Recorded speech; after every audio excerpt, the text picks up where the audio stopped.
if we can create an identity which is digital, then you see that identity could actually become one of the ingredients of enabling digital transactions to take place. Because I used to see a old cartoon in which there is a dog which is sitting in front of a computer, and there's another on the chair, and another dog which is sitting below, and the other dog is saying, "Oh, on the internet nobody knows that you are a dog." Because proving identity on an internet is a very difficult stuff, it's a very difficult proposition. So we said, let us create an identity which is actually digital identity. So I somehow humbly disagree with my friend that America has got digital identity and we don't have. In fact, America does not have digital identity and we have. So that should be understood very clearly, and we have that at a scale. 970 million people of this country have an identity which is unique, which is authenticable on a digital platform, which actually every domain in this country, whether it is a mutual fund fellows or whether it is a bank or whether it is insurance companies or anybody, they can just don't bother about the verification of the identity. They are now absolved from the responsibility of identifying a person, because that job is being done by Aadhaar and in a way which is digital. So you enter into a transaction and straight away you get the KYC, electronic KYC, which is your digitally signed document, which says that this is the person who, it is my proof of identity.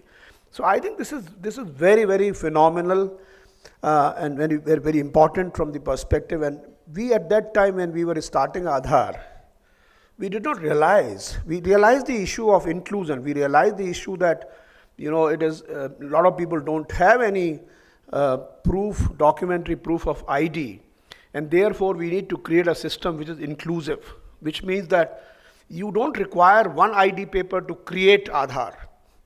Even if you have none, you should be included and you should be provided an Aadhaar because you are a person who exists. So this is the system which we designed.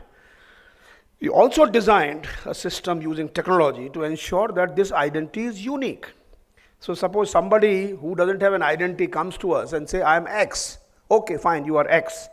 So we provide him identity who is X, and of course, you need to have some documents written by some MLA or some local fellow. If you don't have anything, then some kind of, your certification of the photo that, okay, this is the person. In fact, we came up with the idea of an introducer, similar to what you have in the bank, where I want to open an account, there's somebody who already has an account, he can introduce me as R.S. Sharma and I can open an account, that kind of. So we came up with that idea also.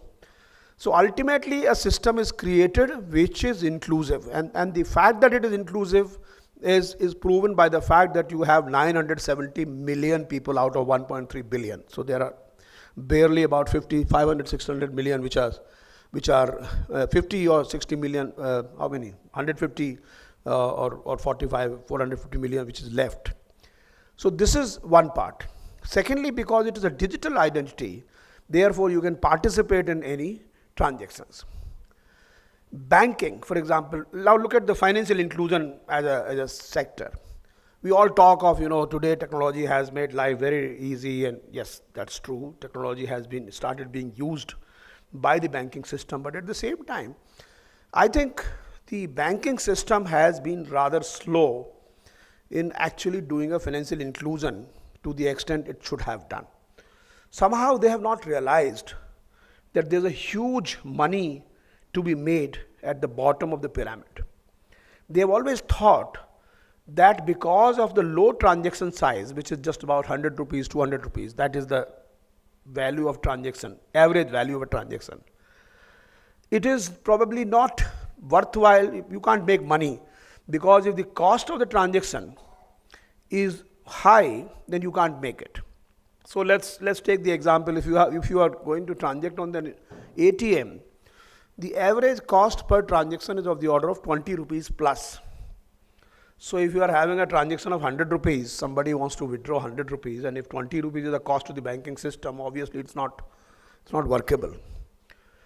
Similarly, if you go to a bank and do the transaction, the cost turns out to be about 40 rupees plus because of the all the costs of real estate and all that, building and human manpower.